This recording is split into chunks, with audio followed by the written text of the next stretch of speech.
What are we seeing in Israel? Decades and decades of stupidity from the Western world. Western world says, hey, we'll give you a few samples of our toys to play with. But how dare you, Ukraine, use anything that we send you to attack Russian territory? How dare you? Don't do it, don't do it, don't do it. So we hobble the Ukrainians. Tell them they're not allowed to do what their enemies are doing. They're not allowed to hit enemy targets, military targets, just across the border. We told Ukraine that they can't attack staging areas only 17 miles from the Ukrainian border. 17 miles. That's not far at all. And the Western world wants to tell Ukraine that they can't attack military targets within Russia. Not even right next to the border, not even the staging areas. We've told the same thing to Israel. By we, I don't mean me.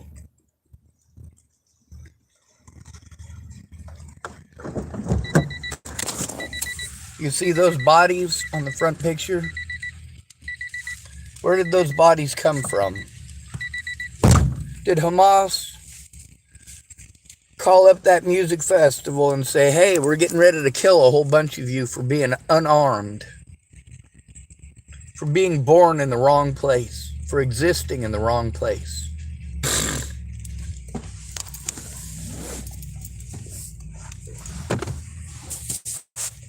Israel is not committing war crimes any more than the United States or Russia.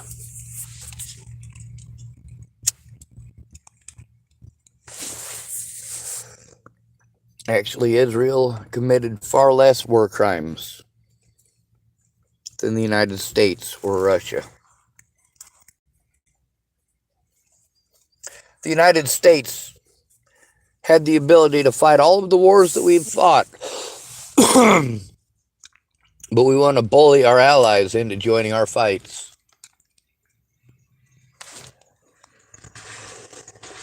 Why doesn't Israel try to pull the United States into their wars? They're accused of doing so. The United States does, in fact and indeed, send military aid to Israel. But if they didn't, what would the Israelis do? Same thing as Hamas. They'd make sugar rockets to send across the border. Pretty simple. 63% potassium nitrate, and the rest, sugar. Yeah. It's that simple.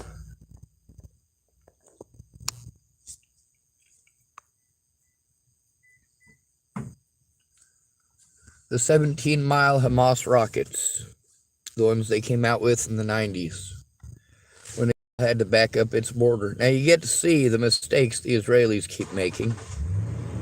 Palestine says, oh, we won't do that anymore. Israel moves its settlers away from the border. In many of these places, the settlers are told to stay away from the border, but they can't help it. They want to go back to their houses.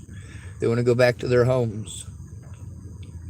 A lot of these kibbutz that have been reoccupied by Israelis, the Israelis themselves said, don't go back there. That's too close to Hamas. It's too close to the rockets. If you get killed at that kibbutz, it's your fault for being there. Then there's other ones. Two of these kibbutz that have been on the news recently. Have been on the news before. That's right. It's because it wasn't the first time that the Palestinians went through and tried to annihilate everyone there. Many of those places back in the 70s and 80s were cleared out In the 90s, they were cleared out even further back. But the Palestinian people keep saying, oh, well, we're done with that. You can go back to your homes. And when they go back to their homes, they're attacked again for going back to their homes. The Palestinians are acting like Americans.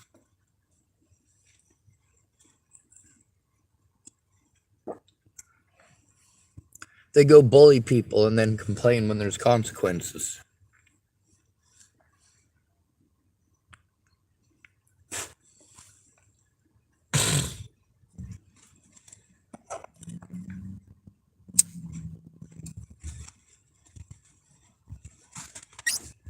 A lot of the Middle East, their hatred for Americans comes from our support of Israel, but we don't actually support Israel.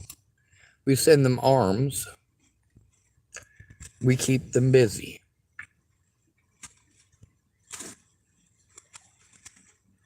See, as long as the Muslim world is aimed at Israel,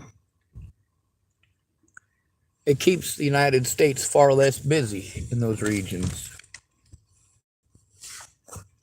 I'm not sure if you knew this, but the only people expected to do something about the Sykes-Picot Agreement is the United States. Great Britain no longer has the power to do anything about that.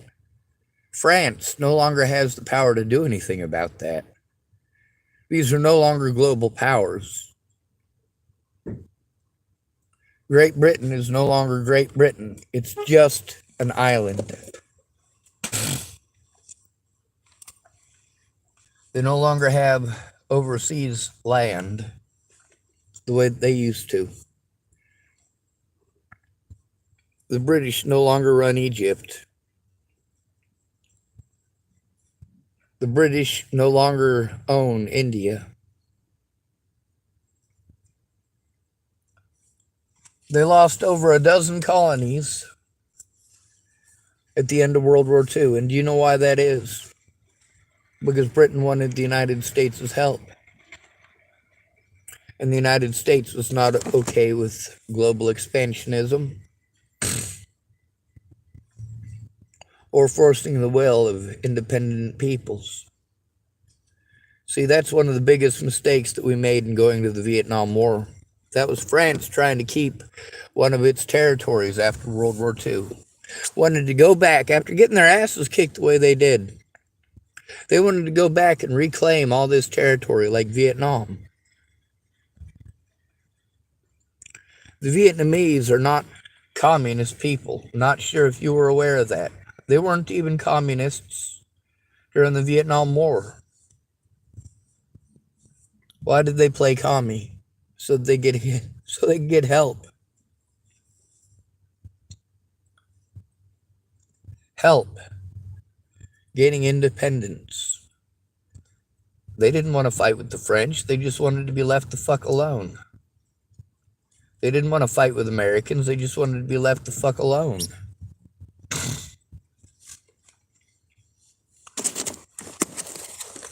I'm not sure if you were aware of this, but the democratically held elections in Vietnam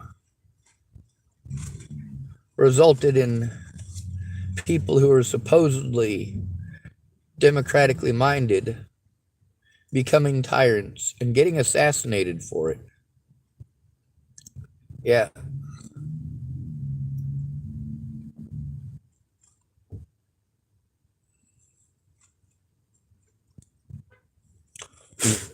We'll turn a blind eye to the crimes of peoples if they keep our enemies busy.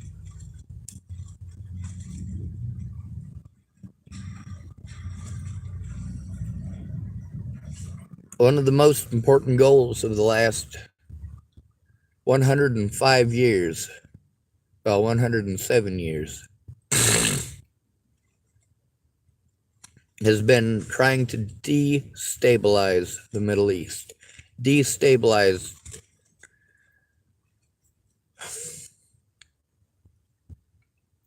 The Ottoman Empire, when it was torn down, because the Sykes-Picot Agreement.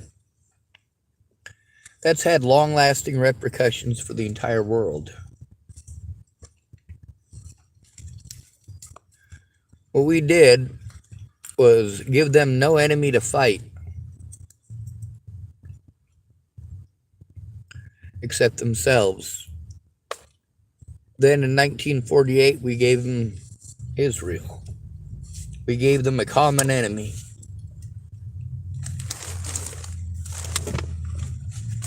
God bless America.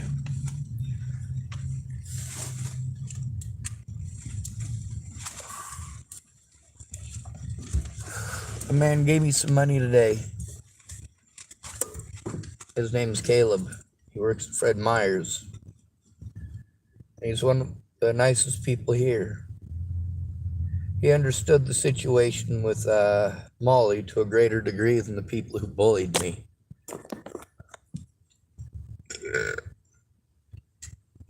He gave me $40 inside of the Safeway today. And I was afraid I would get in trouble for panhandling in the Safeway, even though I wasn't panhandling.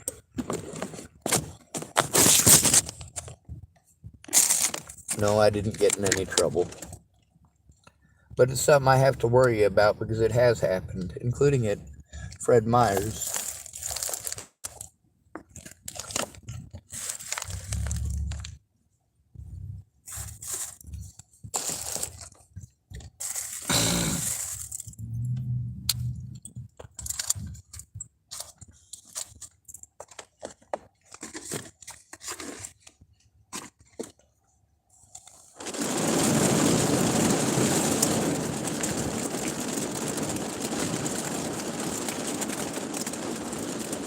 Well, that's pleasant, isn't it?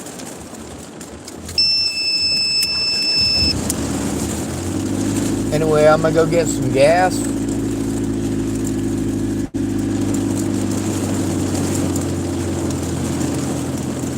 The thing is, Russia invaded Ukraine and is bombing Ukraine. I believe it is perfectly acceptable for Ukraine to bomb Russia back.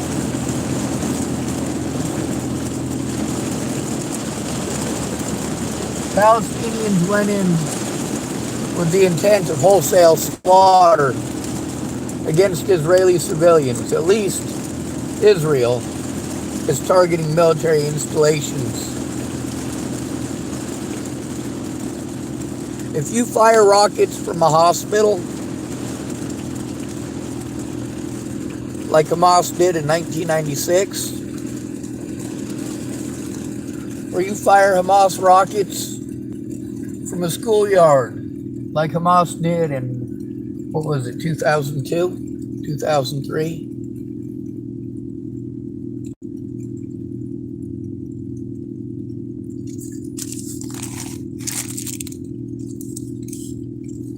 Hamas does not see any Israeli as a civilian. They see all Israeli as combatants, even women and children.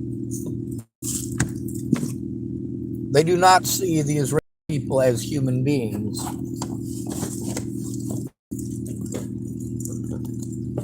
They want the Israeli people to just fall off the face of the planet. There's no place for the Israelis to go.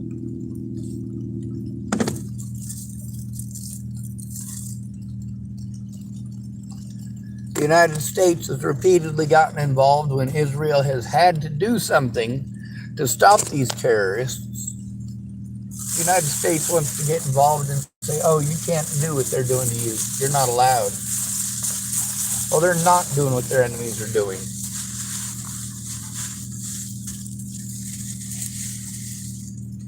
Now, doing something back, if it's necessary, it's necessary. If people aren't getting the point that you don't want your loved ones killed, but they keep on killing your loved ones, you know what? You got to do what you got to do to stop the SOBs. Whether the United States agrees or not is arbitrary. Whether the United States wants to say, oh, well, that's against this law or that's against that law. Really? The United States It's a lot like the police here in the United States. The rules are different for them. It's okay for the police here to break the law, to victimize innocent people, and to harm the homeless in specific, more than anyone else, because the homeless are the least likely to be armed.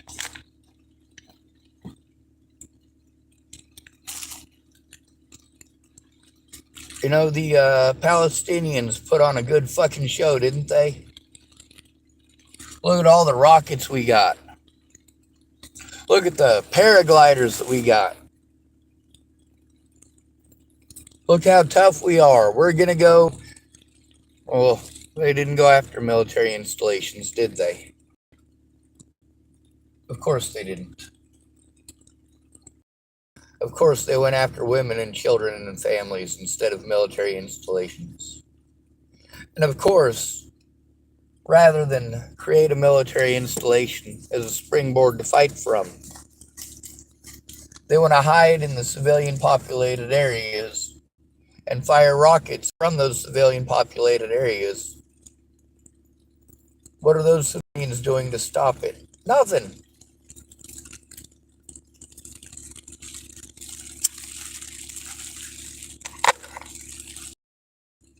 It doesn't take a genius to realize that Israel is going to do what it's always done.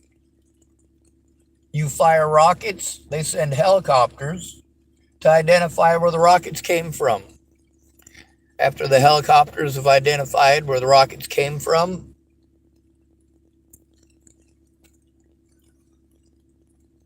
American airplanes that we sold to Israel come in with the big bombs and drop them.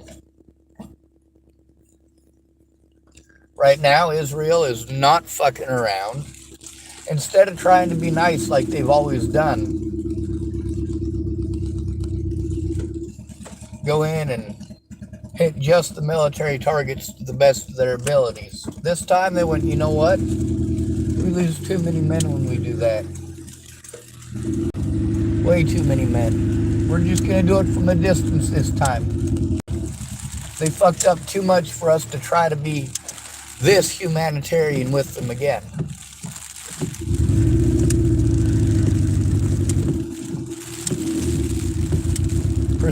Precision strike close don't work. They don't destroy enough. They don't get the point across. If you support this, then you are an okay military target.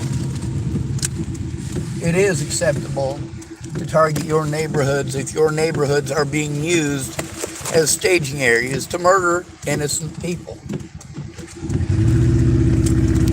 If you're going to fire rockets from the Safeway parking lot here, that didn't work. Keep in mind that someone might shoot back at the fucking parking lot.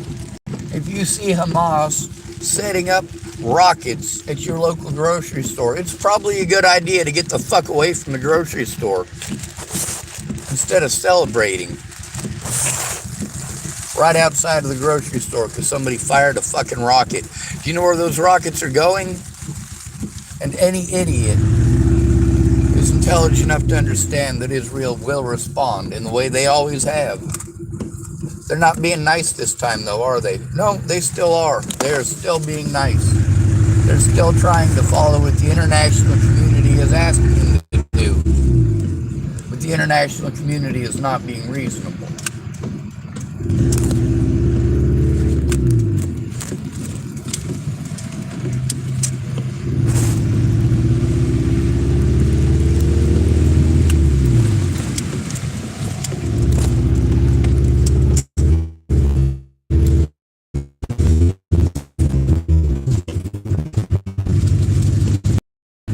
Yes, infrastructure is acceptable as a military target.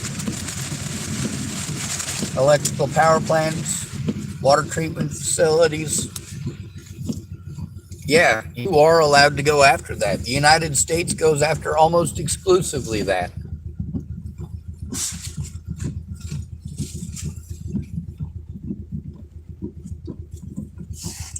destroy the infrastructure. Once your enemy gives up, you rebuild the infrastructure.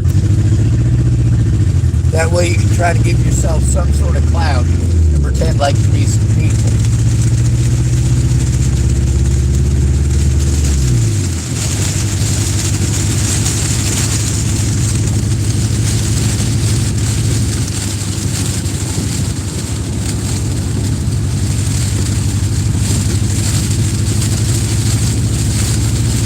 The thing is,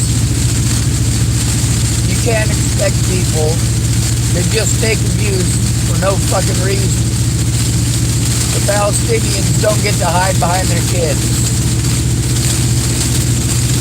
That's not okay. Hamas is hiding behind women and children while targeting women and children and going, oh, for us, for us. No, fuck you. You targeted children. Children. And then you made your own children target by hiding behind them.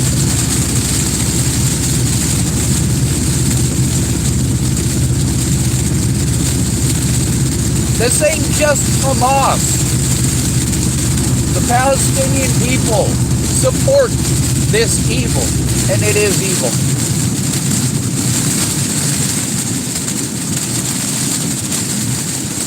How many of these Palestinians, out of all of these Palestinians we've heard from, how many have said how wrong what Hamas did is? None, not one. The Palestinian people support the murder of women and children.